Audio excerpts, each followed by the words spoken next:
Oxford University. At alam nyo ba kung ano ang sabi niya? Ang tao pong ito mga kababayan ha, ang kanyang pangalan po mga kababayan ay si Vicente Rafael, isang historian na dilawan. Oh, dilawan pa yan mga kababayan ha.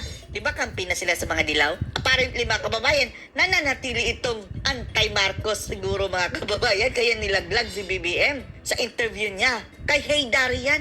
Oh, yung dilawan din mga kababayan na komentarista at kinumpirma niya mga kababayan with all the confidence talaga na gumagamit ng droga si BBM dati and he loves to get high. Oh, sabog mga kababayan, bangag. Oh, love daw ni BBM yan. Panoorin po ninyo ha. By the way mga kababayan, ang video pa lang ito ay credit natin kay Richard J. Hey Darian. Oh, pahiram muna nito ha, Richard Hey Darian, na isang dilawan. Makikinig muna tayo mga kababayan sa usapang dilaw ha. This guy is like a cocaine addict. Oh. Sabi ni Hey Darian mga kababayan, oh grabe, cocaine addict. Oh, binanggit talaga ang word ha, cocaine addict. Si Hey Darian ang nagbanggit niyan mga kababayan. He has to be taken out. He's a party boy. Oh, he is a party boy. Ang tinutukoy niya mga kababayan si BBM. Likes to party. He likes to party. Oh, he likes to party. He likes to get high. He's a party boy. He likes to party. He likes to get high. He likes to kick back. You know, Kick back. These are not. Whoa. Oh, taranta si Hey Darian mga kababayan. Oy, bata, nagurgur ang ating channel nito. Oh, takot ka ba Hey Darian? Whoa, bro, don't do that. Huwag mong pigilan, oh. Malamang isa na rin ito si Hey Darian mga kababayan na mga dilawan na kinain ang kanila sariling suka dahil apparently mga kababayan, parang pinipigilan niya na ipagpatuloy nitong si Vicente Rafael na isang historian mga kababayan na banggitin yung mga pag-adictus vididictus si BBM. Oh, and it's true. I mean, it's Oh. it's not just anecdotal. I mean, there's all kinds. Oh, it's true ha. It's not just anecdotal. Hindi guni-guni o gawa-gawa. It is true. Of first-hand sort of witnesses. This guy. First-hand witness daw mga kababayan. Pareho sila ng paaralan sa De La Salle University at sa Oxford University na kung saan hindi gumraduate si BBM doon. Nakatanggap lamang ng special diploma. Ito pala ang umpisa ng kanilang usapan mga kababayan ni Hey Darian at itong historian na si Vicente Rafael. One of the problems we have with Ferdinand Marcos Jr. is that he's deliberately and temperamentally an anti-Marcos. Oh, anti-Marcos daw si BBM. Sabi nga mga kababayan, si BBM ang natatanging Marcos na dilawan. Oh, ang ugali mga kababayan. Na-adapt nga ang ugali ng mga dilaw. In a sense that he constantly tries to avoid confrontation. He constantly tries to avoid to come off as authoritarian, right? I mean, you're the historian between the two of us, but from a political scientist point of view, I look at it, it's like, yeah, he's kind of like the most affable, least defensive, least picon. I mean, you mentioned some of them were nice guys. I know they were picon back in the day from, my own, like, they would Ibang-iba sa ama daw nga Marcos mga kababayan. Pero hindi ba pikon si BBM? Hindi siguro pikon in front ng kababayan, pero ang ganti pa ilalim. Oh. Tingnan nyo, ginawa nila kay dating Pangulong Duterte sa pamilya ng mga Duterte mga kababayan, ni Nakibuloy, ni Roque, ng mga resource person mga kababayan. Hindi lang pinapakita, siguro. call you, it's like, they didn't like what you wrote, like, it's like BBM, he just takes the punches, and he's just so Nagpapasuntok lang daw si BBM. Oh. Maniniwala kami kung ang sumuntok ay si Admiral. Oh. What's going on with BBM? What is your read of him? Is it timidity? I mean, the term they use is Timidity? puting, right? Puting! Nasaan na yung tigre ng norte? Naging kuting ng norte? We call him tigre, right? Like from the north. I mean, but his critics call him kuting, right? Kuting, So, like, kuting, kuting. what's this kuting phenomenon with BBM? How do you read that? It's weird. He was. I was in LaSalle with him, Green Hills. He was. He would Dito na mga kababayan ha, pakinggan nyo. one grade below me, and I used to remember him. He would play soccer, right? Play soccer. His style of playing soccer was completely passive. I mean, it looked like he wasn't really that interested in it, because he wasn't interested in athletic competition.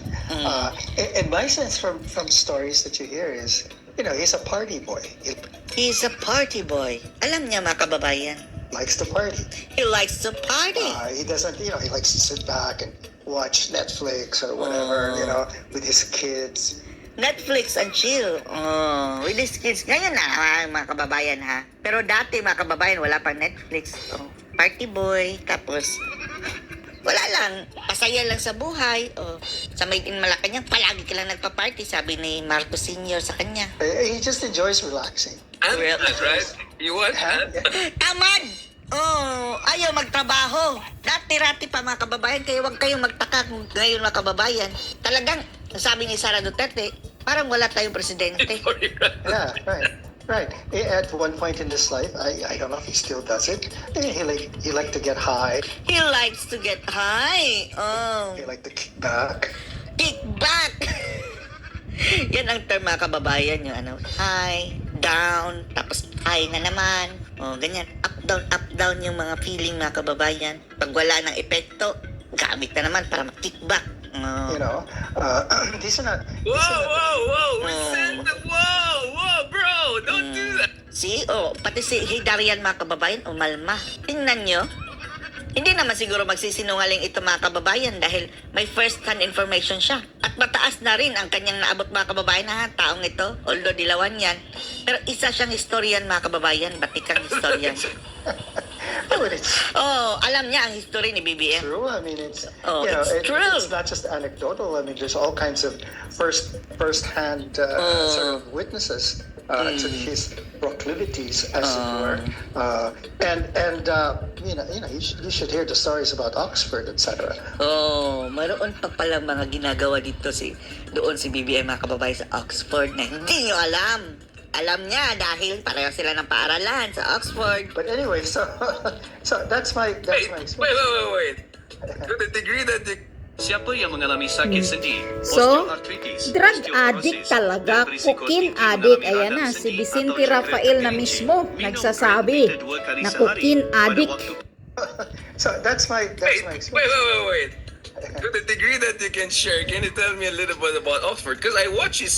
Sorry, I didn't watch lyric, but he has some vlogs about Oxford, and then he just talks about Isaiah Berlin was here. This is the great all of this. Medyo ganun yung conversation niya.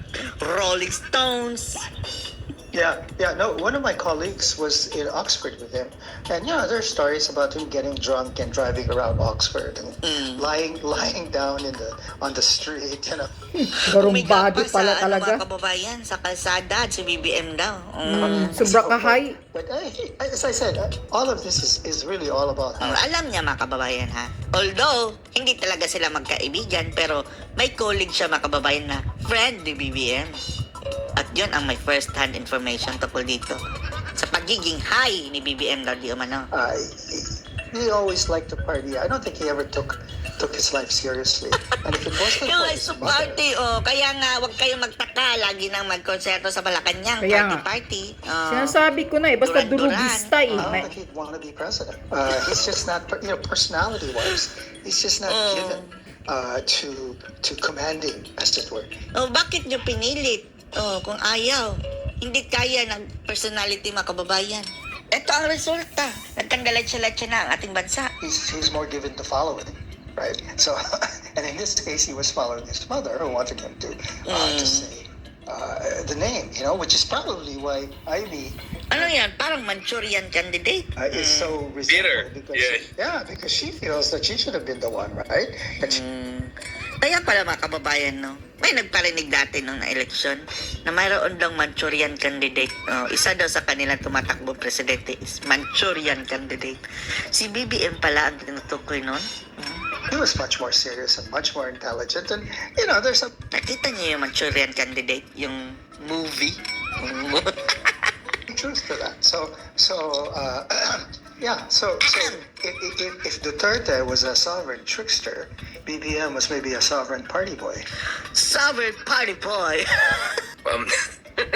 Playboy or party boy. Party boy. I've heard things from different ambassadors, Latin American ambassadors, like, Yeah. whoa, this is like Macondo. Like, these are like Yeah. Macondo stories. Don't tell me shit. Yeah. I Takot si Darian mga kababayan. wish Nick Joaquin was still around. Boy, he could really, write something. Nick Joaquin. Mistigo ka naman. Yeah. Well, I hope we can piece it together. But thanks to you, I mean, this was I mean, I know your Lasal background and all that, but I didn't know you were like just 1 year apart and watching play football. I mean, that's so cool. Yeah. Sa Lasal, It's such- dati. And he was always surrounded by bodyguards and everything. It was, Natural, syempre. Anak ng presidente. So, the Kuting hypothesis makes sense. Absolutely. Oh, tama nga pala daw mga kababayan. Agree sila na tawagin kuting. Yeah, and I'll tell you what, I mean, his wife, Oh, right? si Admiral I mean, Lisa. she's the powerhouse. Oh. She's the one that pushes him. So eto na mga kababayan, oh, kilalang kilala si BBM from Inside Out. Alam na si Lisa ang nagmamando mga kababayan. Ah, Right? Which is why everybody targets her. Because they know. They know. natural. Dahil wala siyang mandato. Tapos kung makaasta parang presidente, tatargetin ka talaga. You know, I mean, Sara Duterte is not going to waste her time. You know, going after BBM. She goes after Lisa. So anong masasabi niyo dito?